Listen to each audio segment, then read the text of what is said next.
Chapter 5. There was no need to go far for the hunting ground. The mountains behind the cult were known for its ruggedness, with defensive formations and mechanisms installed everywhere, making it a place no one could enter. In this desolate area, only my father and I were present. There were three of us. Father's bodyguard, Hui, must be following us while hidden somewhere. I called him Uncle Hui. I used to see him often when I was younger, but as I grew older, the opportunities became rarer. Hui was a bodyguard my father trusted absolutely. If I had Lian, my father had Hui. I raised my key and surveyed the surroundings, but I couldn't detect Hui's presence. His stealth skills were indeed top-notch. Of course, even Hui died to Huamugi on that day. The first thing my father said to me that day was this: "What is all that cumbersome baggage?" I was carrying a backpack as large as my body. "These are things I might need for the next few days." "A few days? We are only staying for one." "Well, you never know. You might find hunting with me so enjoyable that you want to stay a few more days." My father's expression openly showed how preposterous he found that idea. Dream on. Not even half an hour had passed with my father, but I realized one thing I hadn't known before. It was that my memories of my father were quite distorted. I remembered my father as a man of few words. However, he spoke more than I had thought. "You were quite impressive." This was his assessment of my match against Gu Pyong-ho. Although I had moved without internal power, my skills, honed in my life before regression, must have shown through. I did not try to deceive my father unnecessarily. I was hiding my true skills. It looked that way. Taking advantage of the mood, I added a joke. "I am not a hissing cat, but a beast hiding its claws." My father stopped walking and looked back at me. "If you are a beast, why hide your claws?" I hadn't considered it from that perspective. "So you are a cat." Just as he was about to turn away, my father suddenly asked, "At what level have you reached in the soaring sword art?" The soaring sword art was a martial art passed down to the heavenly demon's bloodline. Although it couldn't be compared to the 9 calamities demon art transmitted only to the heavenly demon, it was considered an extremely advanced technique comparable to the martial arts practiced by the demon supremes. Of course, just because one mastered a higher level martial art did not necessarily make them stronger. Depending on who wielded it, one could easily kill someone with a strong martial art using a weaker one. I judged that I couldn't deceive my father, so I answered honestly, "I have mastered it."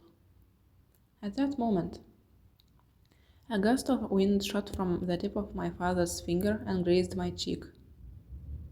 If I hadn't instinctively turned my face to avoid it, my cheek would have had a hole in it. My father asked with a surprised expression, "You really have mastered it?" I rubbed my stinging cheek from the wind and shouted, "Good grief, You sent a wind attack even though you didn't believe me. What if I couldn't avoid it? That would be the price for lying. If you've mastered it, you should be able to dodge it. A scar on this handsome face, which resembles yours, would not suit me. After letting out a snort, my father started walking again. The old me would have been terrified. What kind of father in this world would send a wind attack at his child without hesitation, and to the face? It was an attack that would have left a severe wound if not dodged, though it wouldn't have killed me. My father, walking ahead, spoke without looking back. Mastering it at your age is impressive. In my past life, I only achieved mastery well into my 30s, so it was natural for my father to be surprised. Since he was genuinely passionate about martial arts, his praise was sincere. Thank you. After that, we climbed the mountain without speaking for a long time. If we were in a room and stayed silent like this, it would have been suffocating. But climbing the mountain was different. Just walking in silence felt like we were having an unspoken conversation. It was I who broke the long silence. Who taught you to hunt? After a moment's pause, my father answered. My older brother taught me. Do I have an uncle? He died. When he was about your age, I killed him. There was a brief silence. Instead of offering polite condolences, I spoke my honest thoughts. You did well. My father stopped in his tracks and looked at me with a sharp gaze. Otherwise, I wouldn't have been born. My father, who had been staring at me coldly, started walking again. How could my father not have wounds in his heart from such family strife? I saw it often in my past life. The stronger someone appeared on the outside, the deeper the emotional scars tended to be. So, I blurted it out like squeezing pus from the wound. From my past life, I had learned a lesson. Bury the corpses, but don't bury the wounds of the heart. That's why I could hear such words from my father. Back then, I couldn't find a way.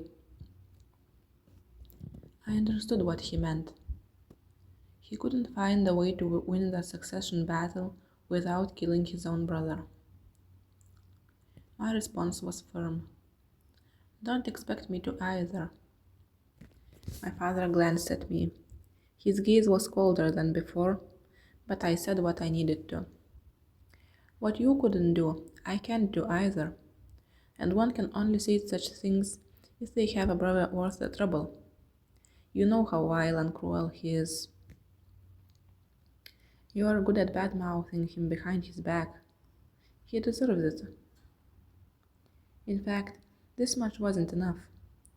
Considering that what my brother would do to become the successor in the future. He is struggling in the frontier while you talk comfortably from a safe place. Even if he's struggling in the frontier, someone like the first young master of the heavenly demon divine cult wouldn't suffer even if he was locked in the deepest cell of the underground prison. My brother was currently active under my father's orders. At this time, he hadn't shown his true colors yet, and he was quite capable, so my father trusted him more than me. Not only that, but many within the cult were trying to align themselves with him. He will never give up the position of a successor.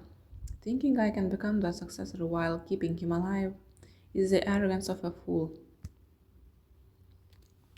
My father's expression as he looked at me seemed to say, "Were you always like this?"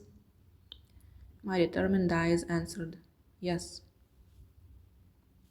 My father resumed walking. In my past life, I didn't marry, so I didn't know exactly what kind of feelings children evoke in a man. That's why I was curious. What kind of existence was I to my father? How long had we been climbing the mountain? Shh! At my father's signal, I raised my head. He was pointing far ahead with his finger. Do you see it? I opened my eyes wide, but all I could see was the dense forest. I can't see anything. I can. What's there? Dinner. Then we should catch it. As I reached for the bow hanging on my shoulder, my father stopped my impatience. How are you going to catch something you can't even see? First, close your eyes and sense the surroundings. Yes. Experts assess their opponents by sensing the air's vibrations. This is commonly referred to as reading the opponent's energy. The only key I could sense around me was my father's. It was calm, and that made it frightening. I knew better than anyone how fierce this key could become when angry. Beneath that serene sea lay a storm capable of turning the world upside down. Now, release a single thread of key, just one. I emitted a thread of key as my father instructed. Slowly, without breaking it, imagine your body is a spool of thread and release it slowly.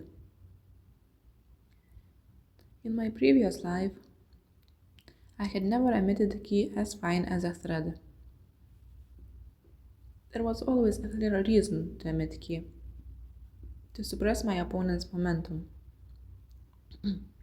But now, I was emitting key in a way I had never imagined. Finer, it must not break. I discovered for the first time that my key could extend this far. More, more, more.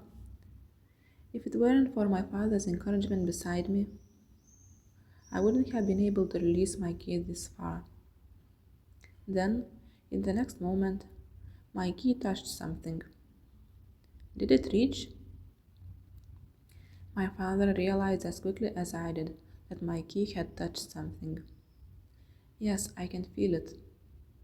What do you think it is? It seems to be a tree. Amazingly, I could sense what it was.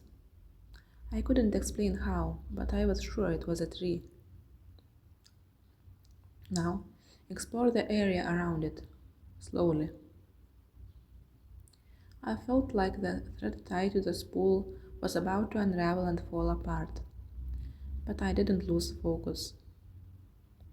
I extended my key even further to explore the surroundings. Then, I detected a living key under the tree. Could it be a wild boar? When my father didn't respond, I opened my eyes slightly. He was looking at me with a surprised expression. Or is it a bear? Its fur was stiff and its body long, so if I thought it was a wild boar. It is a wild boar. I looked towards where my key had reached. I still couldn't see with my eyes, but I had identified a wild boar in the distant forest. Hitting it in one shot from this distance isn't easy. Even my father, having experienced it firsthand, seemed to find it hard to believe. Come to think of it, the technique I had just used wasn't just some hunting trick. It was an incredible secret technique applicable in martial arts. You were planning to tease me when I failed, weren't you? Of course, you were supposed to fail. I'm your son. I couldn't hit it in one shot when I first tried. But I have the heavenly martial body, don't I? When the heavenly martial body was mentioned, My father's gaze changed slightly. At that time, I harbored a certain resentment towards my father regarding the heavenly martial body. Someone who pursues strength so fervently, who even holds martial arts tournaments to find a worthy successor to crush their own children. Why did you neglect me, who possesses the heavenly martial body? Why didn't you support me? I even thought that perhaps my father was jealous of me. Yes, back then I was that petty. But now I understand. The world doesn't move according to my wishes. It's not about being specially treated because I have an heavenly martial body. It's about using the heavenly martial body to become a special person myself. When everyone's expectations and desires are placed upon that specialness, only then does the heavenly martial body become a blessing from the heavens. Now I understand that. What are you doing? Planning to skip dinner? I shot the arrow vigorously towards where I sensed the key.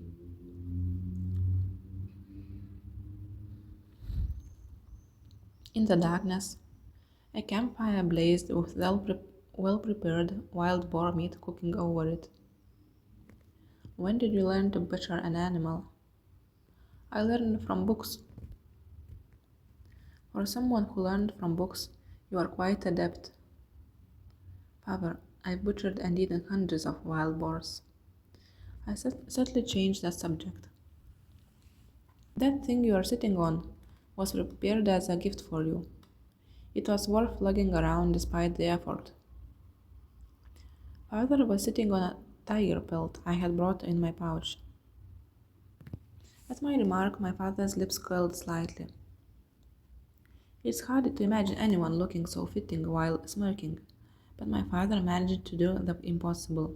Did you want to hunt with me to impress me and become the successor? No, I know well that such things don't work on you. Good to know. I can't become the successor without your help anyway. Confident, aren't you? Of course, my greedy, cruel, and ill-tempered brother will try to hinder me. There you go, bad-mouthing him again. I have to. How often do I get the chance to openly criticize him in front of the judge? Father, if you truly desired a peaceful brotherhood among your family, you should have made a decision from the beginning. You should have declared who the successor was and told us not to entertain any other thoughts. Even with such a declaration, successor disputes are filled with fighting, killing, and chaos in the first place, aren't they? Why did you want to hunt with me? There are two reasons. The first is to learn something and become stronger. I think I have succeeded with the first. And becoming stronger means? Father's provocative gaze, questioning if I aim to take his place, made me respond quickly. The reason I want to become stronger is not to become the heavenly demon. I don't want to waste my youth dreaming of being the heavenly demon while you are still in good health. I'll be satisfied if I become the successor and can learn the martial arts of the heavenly demon. From my father's perspective, both my brother and I likely seemed far too young to become the successor. In reality, it wasn't until about 10 years later that he named my brother as a successor. I couldn't afford to wait 10 years. Just waiting to show potential wasn't enough. It was time to take the all out of the bag and start poking holes everywhere. So I had to quickly learn the 9 calamities demon art and achieve greatness. No, I had to reach an even higher realm. Even my father, who had achieved the 10-star greatness, was defeated by Huamugi. I needed to reach 12-star greatness. Sometimes I imagine, what if I encounter someone I really want to kill, but I can't because I'm not strong enough? I want to get stronger to avoid that frustration. My father's expression remained unchanged, so I couldn't tell what he was thinking. And the second reason, I wanted to spend time alone with you. It's a first, isn't it? A sneer deepened at my father's lips again. Such cheap sentiment, perfect for dying. How could anything be cheap with the greatest in the world? If I sing, it's the greatest song in the world. If I drink, it's the greatest liquor in the world. Even if I defecate. Enough. Yes, I'll keep my mouth shut for 1 whole hour. I met my father's gaze and smiled cheerfully. It was probably the first time I smiled in front of him, though my father coldly turned his head away. When I thought of my father, there were no memories to cherish. Frightening memories aren't nostalgic, are they? In this life, I won't let my memories be so desolate. But don't be pleased. It's not for your sake, but mine.